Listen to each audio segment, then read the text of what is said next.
This is the browser-based user interface for DaRRT. Access is granted to authorized users. The application itself is hosted on a server, whether it's on the cloud or on-prem. Upon logging in, the end user is presented with a list of scenarios. Each scenario is a copy of the model, which includes both the input and output data. Each scenario can be independently run to generate a sales and operations plan. Scenarios enable what-if analyses and plan comparisons. Role-based access limits and controls who can access a scenario. Role-based access also enable read, write, and delete access to fields and tables. Role-based access enables multiple users to have access to a scenario and screens, and it enables collaborative and persona-based planning. The export and import buttons at the top enable exporting and importing data to spreadsheets like Excel.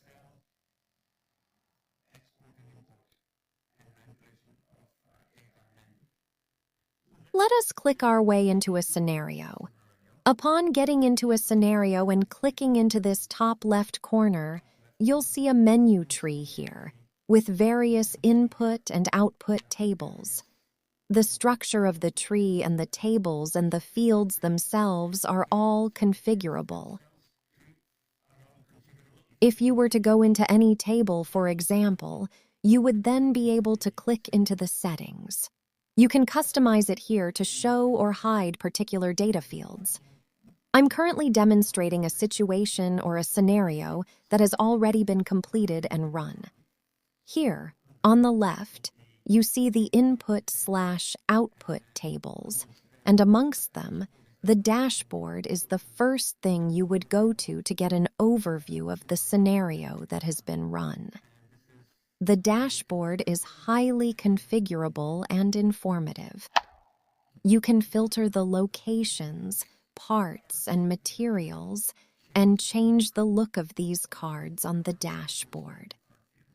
Next, I will cover a very powerful feature of DaRRT. Here, we create data in preparation for creating scenarios. I want to introduce the concept of a filter manager.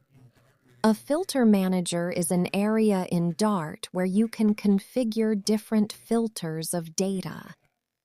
A filter acts like a select query to identify the set of records from a table or a screen that needs to be modified in preparation for a what-if analysis.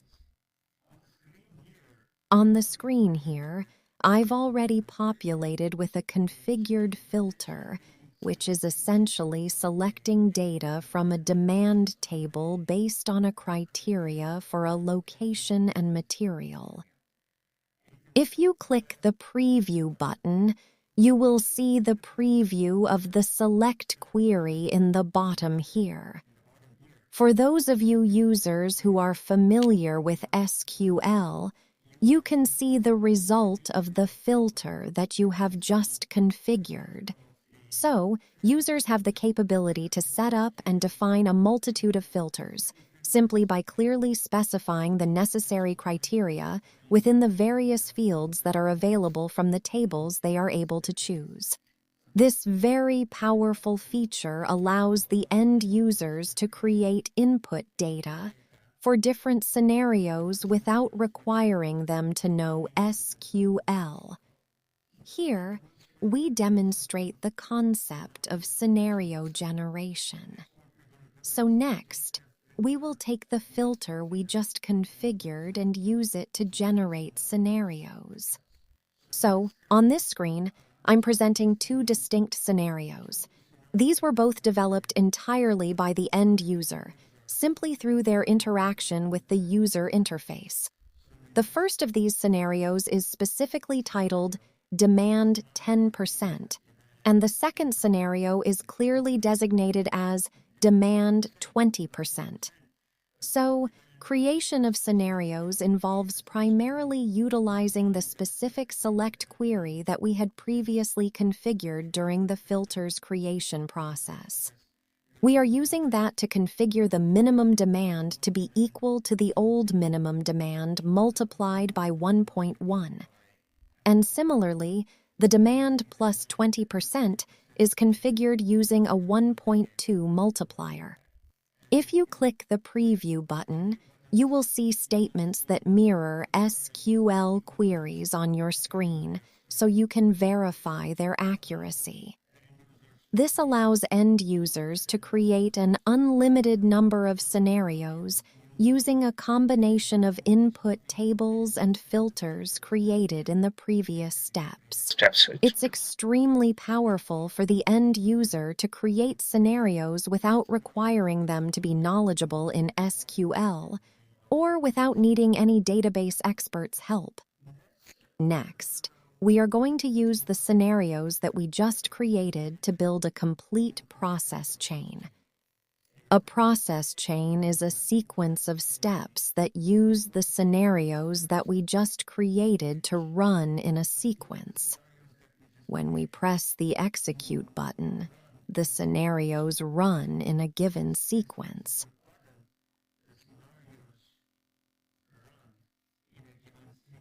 So the planner can specify the sequence in which the scenarios need to be created, copied, and run, and there is no limit to the number of scenarios the user can run.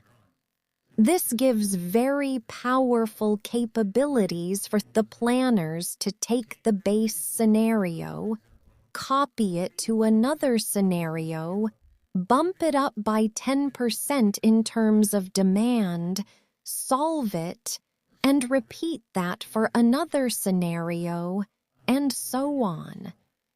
So the implications of this are that the end users can create a long sequence of scenarios to run and then execute. So they may sign off for the night and let this run in the background and come in the morning and have the results ready for them to review.